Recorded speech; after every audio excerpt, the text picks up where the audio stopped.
The story begins in 1896 with Sven Hedin, a Swedish explorer, geographer, and adventurer.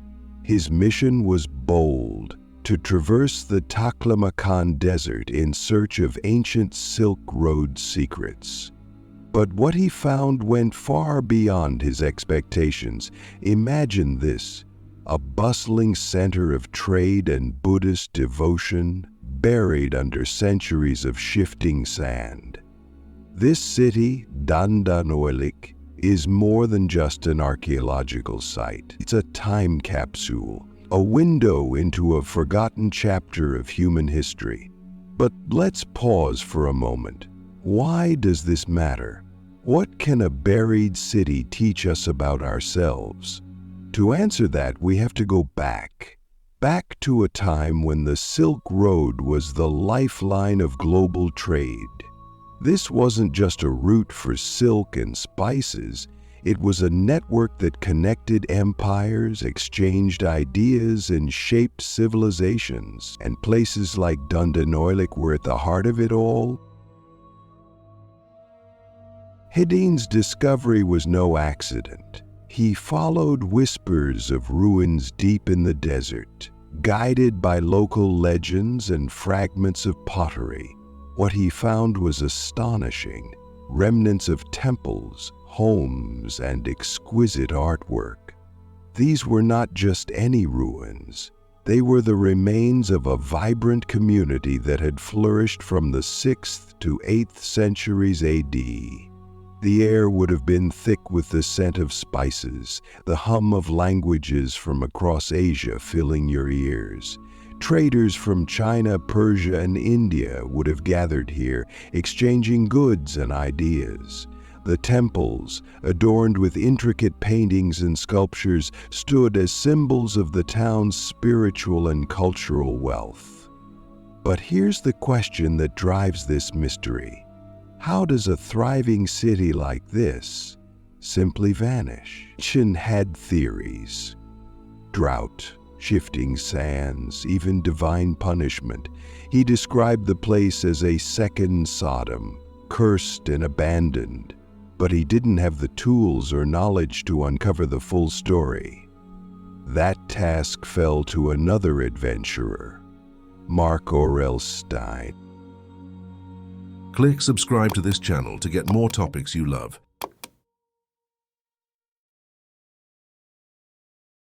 Stay with me, because Stein's expeditions take this story to a whole new level. He didn't just find ruins, he pieced together a narrative that challenges everything we thought we knew about the Silk Road.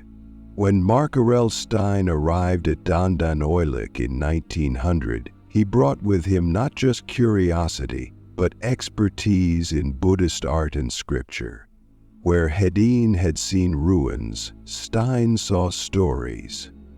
He meticulously documented the site, uncovering 14 Buddhist temples, stunning stucco Buddhas, and intricate paintings. But Stein's discoveries weren't just about beauty. They revealed the interconnectedness of the Silk Road. One of the most intriguing artifacts was a painting depicting the legend of the Silkworm Bride. This story, about a Chinese noblewoman smuggling silkworms and mulberry seeds to Khotan, ties Dandanoilik to the very origins of Silk Road trade. It's a tale of ingenuity, defiance, and cultural exchange. Let's think about this for a moment. The Silk Road wasn't just about goods. It was about people, traders, monks, and artists who carried stories, technologies, and ideas across vast distances.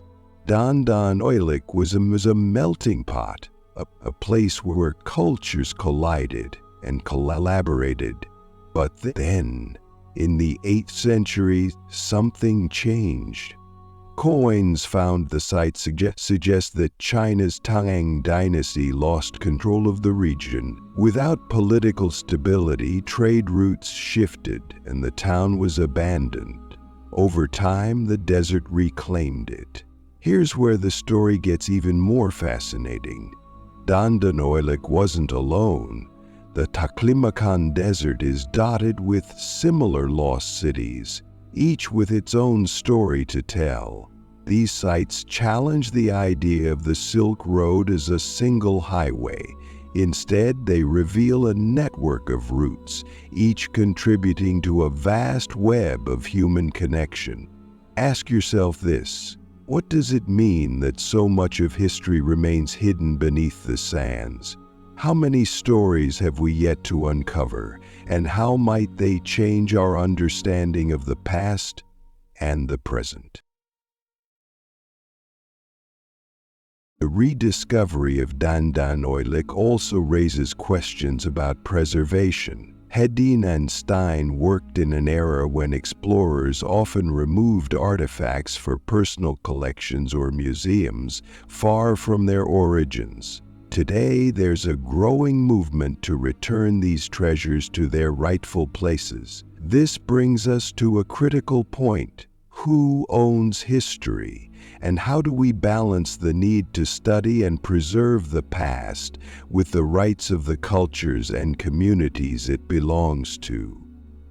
Stay with me, because in the final part we'll explore how the story of Dandan Oilik connects to our modern world.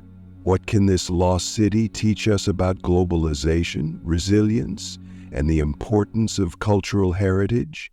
The story of Dandan Oilik isn't just about the past, it's about the present and the future.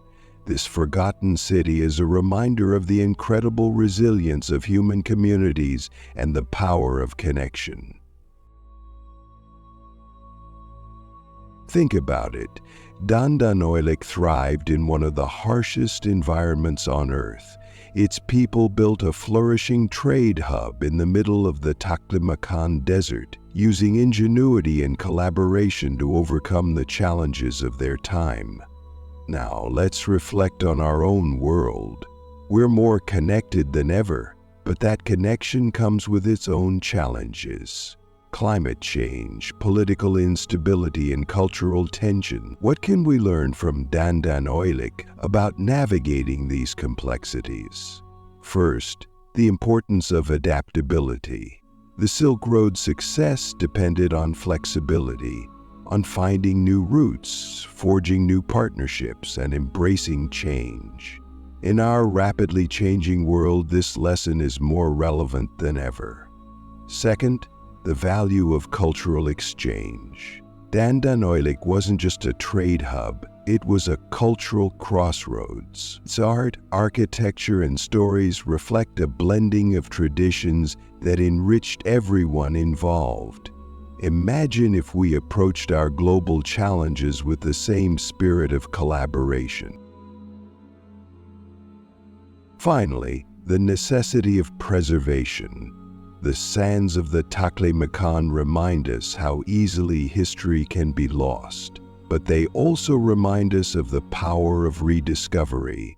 By uncovering and protecting the stories of the past, we gain insights that can guide us into the future. Let me leave you with one final thought. Dandan Oilik was buried for centuries, forgotten by the world, but its legacy was waiting, hidden beneath the sand, for someone to uncover it. What other treasures, literal or metaphorical, are we overlooking in our own lives? What stories, connections, or opportunities are waiting to be rediscovered? Thank you for joining me on this journey. The Silk Road isn't just a chapter in history. It's a reminder of what's possible when we connect, adapt, and embrace the unknown. Let's carry those lessons forward as we write the next chapter of our own story.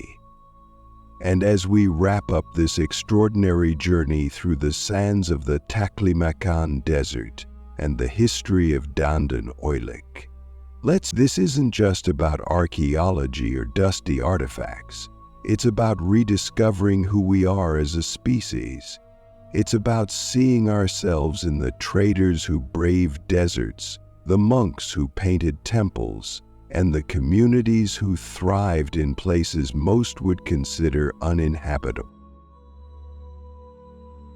Dandan Oilik reminds us that even when civilizations seem to disappear, their essence lives on.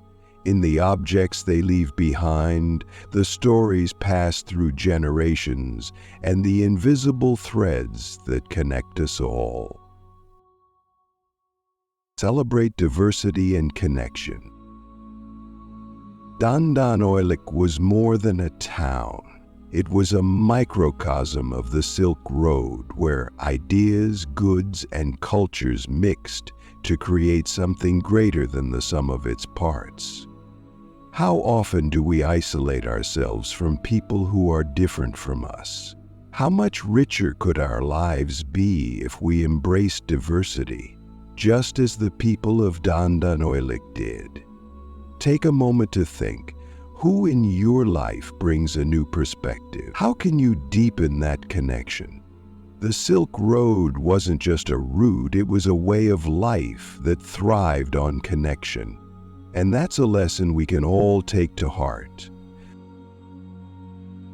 Learn from resilience. The people of Dandan Oilik didn't let the challenges of the desert stop them. They built a thriving community by working with their environment, not against it. What challenges are you facing right now? Are you resisting them, or are you finding ways to adapt and grow?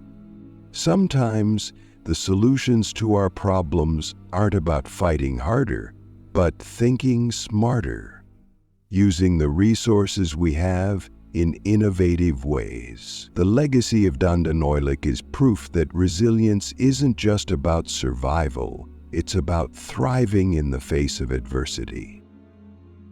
Preserve and protect our heritage.